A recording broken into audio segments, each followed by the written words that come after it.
The letter arrives on a Thursday, and the first word on it congratulates you. You have been pre-approved for a credit card with an $8,000 limit. You did not apply for it. You did not ask anybody a question. Somebody at that institution looked at your account, decided how much debt you could comfortably carry, and posted you their answer without being asked. That number was not chosen for your benefit. That limit was not calculated to help you. It was calculated to be profitable. Underneath it sits a specific mechanism that I am going to name for you in a few minutes, because once you can see it working, you will not be able to unsee it on any statement again. There are 4 levels of credit card debt in this country, and the company on the other end treats you as a completely different customer at each one. At the first level, you actively cost them money. By the 4th, they owe you a legal obligation that hardly anybody ever claims. Most people only ever experience one of these 4 levels, and they assume it is the whole system. Level 1. Your balance returns to 0 every single month. You use the card right through the month. You pay it in full before the due date arrives, and you have never once seen an interest charge printed on a statement. 65% of Australians do exactly this every month, and if you are one of them, the interest rate printed on your card is completely irrelevant to your life. It is a number printed on your statement every month that has never once touched your life. But you are not using that card for free. You are simply being charged somewhere else in the chain by somebody who is not you. Every time you tap that card, the merchant on the other side pays an interchange fee. That fee is what funds the rewards points quietly landing in your account each month, which is why the card feels free to you. Here is what changes for you this year. From the 1st of October, surcharges on Visa, MasterCard, and EFT POS are banned across Australia, which saves consumers and businesses up to $1.8 billion a year. At the same time, the interchange fee cap drops from 0.8% down to 0.3%, which is a cut of more than 60% to the money merchants hand over, which means the pool of money funding your rewards program is about to shrink by more than half, and nobody is going to write to you about that. So if you hold a points card, go and check this month whether your earn rate has quietly changed, because the banks now have a direct financial reason to trim it and no obligation to make a fuss about doing so. Level 2. You carry a balance of around $1,674 from one month into the next. That is the genuine average for an Australian actually carrying a balance, rather than the headline figure that gets quoted, which averages in the 65% of people who owe nothing at all and drags the figure down. This is where the mechanism quietly begins working on you, so let us name it properly before we go any further. I call it the shrinking payment, and it is the reason credit card debt behaves unlike any other debt you will ever hold in your life. Your minimum repayment is not a fixed dollar amount, and that single design choice is where everything goes wrong.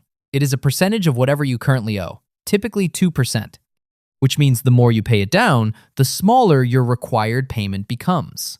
Automatically, every single month, without anybody at the bank adjusting a thing.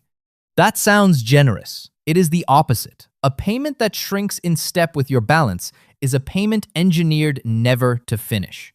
It sits permanently, just barely above the interest being charged, which is precisely enough to feel like progress every month, and never quite enough to be progress. So watch the mechanism actually work. Take a $5,000 balance at the average Australian card rate of 20.99% and follow these 4 numbers carefully, because the 4th one is the entire point of this video. Number 1. Your minimum repayment at 2% of the balance is $100. Number 2.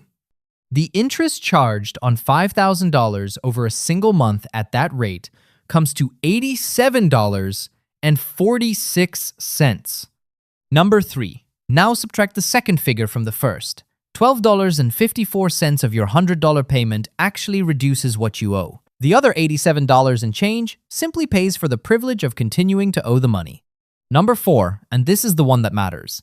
87% of your repayment was interest. You handed over $100 and you moved the actual debt by 12. Now run that forward month after month. A $5,000 balance paid at the minimum takes over 30 years to clear and costs nearly $13,000 in interest along the way. That is more than double what you originally borrowed on a debt that most people would describe as fairly small and entirely manageable. Now scale that up across the country. ASIC estimates Australians pay around $1.4 billion every single year in unnecessary credit card interest and identifies minimum repayments as the primary cause of it. That is the shrinking payment, running quietly at national scale, one statement at a time. Level 3. You are sitting at $5,000 or more, and the balance transfer offers start arriving.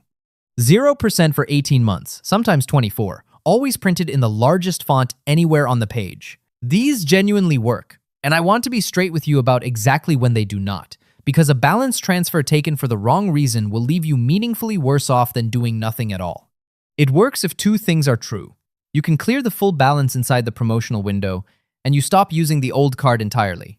Under those two conditions, it is genuinely one of the most powerful moves available to anyone carrying card debt, and I would recommend it to almost anybody without hesitation. It does not work if you cannot clear it in time. The revert rate at the end of the promotion is usually the standard rate of around 21% applied to whatever is left sitting there. You did not solve anything at all. You bought yourself 18 months and you paid a fee for the privilege.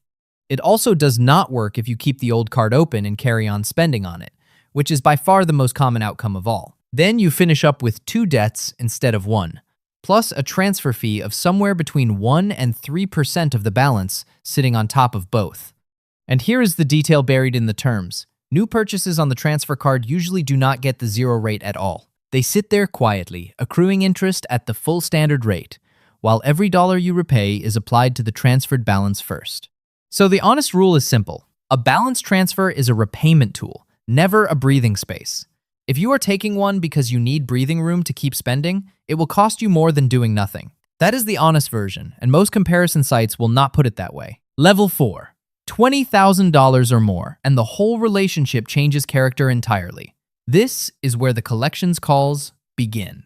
It is also the point where most people go quiet, stop answering unknown numbers, and stop opening the letters altogether.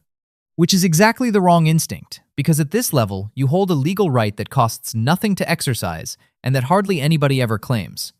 Under the National Credit Code, you can apply for what is called a hardship variation: illness, job loss, reduced hours, a relationship breakdown, or any other genuine change in your circumstances. Your provider is legally required to consider that application and to respond to you within a set time frame. They can reduce your payments, pause them entirely for a period, extend the term of the debt, or freeze the interest while you recover. It is not a favor they are doing you, and it does not require you to be in default first. It is a right written into the credit law rather than a concession anybody is granting you. And asking early gives you dramatically more options than asking once the account has already been sold on to a collections agency. So that is the ladder. At 0, merchants are funding your rewards, and that funding is about to shrink by more than half. At $1,600, the shrinking payment quietly starts working on you. At $5,000, it costs you $13,000 in 30 years, and at $20,000, you finally reach for a legal right you could have used years earlier. Tell me in the comments whether you knew that your minimum repayment gets smaller every single time you pay it down, or whether that is news to you as well.